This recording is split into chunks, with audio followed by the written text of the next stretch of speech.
Assalamualaikum warahmatullahi wabarakatuh.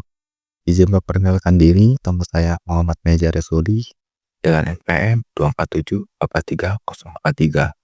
Saya akan mempresentasikan tema saya yaitu Smart Home dengan judul Rumah Pintar Masa Depan. Saya memilih tema ini karena dari rasa penasaran serta takjub tentang teknologi smart home atau rumah pintar ini yang bisa membuat hidup manusia lebih mudah dengan kontrol jarak jauh. Saya mengambil 5 kompetitor dari aplikasi yang memiliki peran serupa. Yang pertama, ada Samsung SmartThings. Samsung SmartThings diluncurkan secara komersial pada Agustus 2013. Pada Agustus 2014, Samsung mengakuisisi perusahaan SmartThings dan menjadi Samsung SmartThings yang membuat ekosistem elektronik Samsung bisa saling terhubung. Google Home.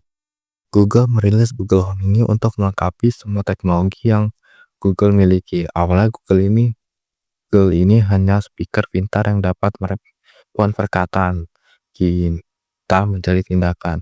Sekarang kita tidak perlu menggunakan alat itu, hanya memerlukan aplikasi ini. Juga dapat digunakan untuk mengontrol alat di rumah di jarak jauh. Dan juga Google Home ini terhubung dengan perangkat selain dari Google itu sendiri. Xiaomi Home.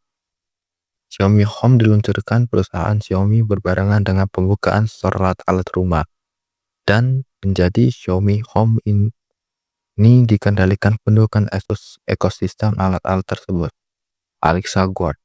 Alexa Guard adalah layanan keamanan rumah pintar gratis dari Amazon yang dapat diaktifkan pada perangkat Echo.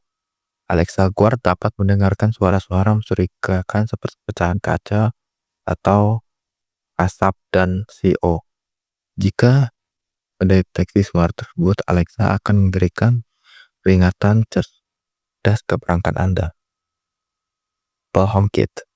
Apple HomeKit adalah platform rumah pintar yang dikembangkan oleh Apple Industries yang memungkinkan pengguna mengkonfigurasi, berkomunikasi dengan dan mengendalikan peralatan pintar menggunakan perangkat Apple, mengaktifkan otomatisasi di rumah melalui perintah suara ke Siri atau melalui aplikasi Home Apple atau aplikasi pihak ketiga.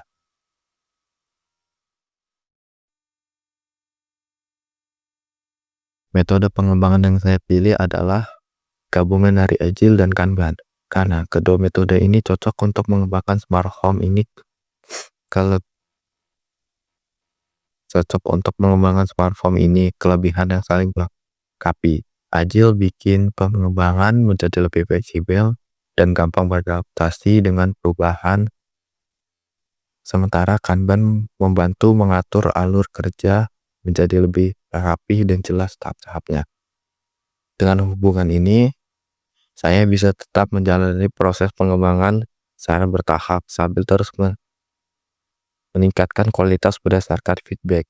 Kanban membantu melihat tugas mana saja yang sudah dikerjakan dan mana yang belum dikerjakan dan sudah dikerjakan, dan mana yang masih menunggu atau jadi tidak perlu menunggu yang lainnya, dan bisa fokus ke satu pekerjaan dulu baru selesai dan tidak membuat kerjaan menumpuk. Metode ini cocok dipakai kalau metode ini cocok dipakai pada proyek yang melakukan perkembangan terus-menerus.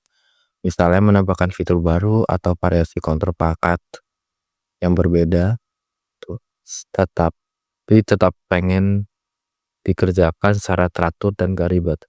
Metode Agile juga banyak digunakan di bidang bisnis, jadi lebih memungkinkan prioritas utama metode pengembangan perangkat lunak Agile dan kepuasan pelanggan melalui produk perangkat lunak yang berkelanjutan. Rancangan tujuan dan kelebihan rancangan yang saya miliki adalah rancangan ini bertujuan sebagai pengembang dan implementasi dari kekurangan aplikasi smart home lain, serta rasa penasaran saya terhadap teknologi smart home. Kelebihan dari aplikasi rancangan ini adalah saya mengambil semua kekurangan dan fitur-fitur yang ada di aplikasi lain menjadi satu perancangan aplikasi ini, yaitu pada keamanan ada deteksi anomali login, menyimpan data dalam cloud, privasi pengguna. Setelah itu fitur ada voice control, kita bisa mengontrol perangkat menggunakan suara, remote control bisa menggunakan remote atau aplikasi itu bisa melalui laptop, HP dan iPad. Device grouping itu bisa mengontrol semua alat-alat itu menjadi grup pokoknya. Kayak di satu rumah aja, tidak bisa ke tempat yang lain. Smart schedule itu untuk menjadwalkan misalnya penggunaan perangkatnya, penggunaan alatnya itu bisa 2 jam atau ya seperti itu, bisa penjadwalan gitu. Setelah itu device control itu kita bisa mengecek ke keadaan device melalui aplikasi itu, misalnya rusak atau ada yang tidak bekerja. Smart lock itu fitur pada bagian kunci pintu smart lock itu perangkat di bagian pintu dan juga pagar. Jadi kalau kita nutup itu langsung ke kunci otomatis. Setelah itu security monitoring, kita bisa monitoring dari kamera-kamera yang mungkin ada di beberapa perangkat alat-alatnya itu di HP atau device lainnya. Mobile notifikasi itu kalau kita misalnya ada anomali login atau ada yang ngebobol, dan juga misalnya kita melakukan smart schedule, kita tahu udah selesai apa belum. Setelah itu multi device itu bisa digunakan di berbagai device sharing itu kita bisa berbagi kontrol, remote control ke anggota keluarga yang lain. Cek suhu itu kita dapat melihat keadaan suhu di ruangan itu atau rumah itu.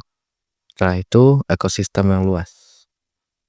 Itu maksudnya aplikasi ini bisa digunakan di berbagai sistem alat-alat dari merek apapun, mungkin seperti itu. Itu saja yang ingin saya presentasikan. Maaf jika ada kesalahan, dekat saya yang salah. Mohon maaf. Dan saya akhiri. Wassalamualaikum warahmatullahi wabarakatuh.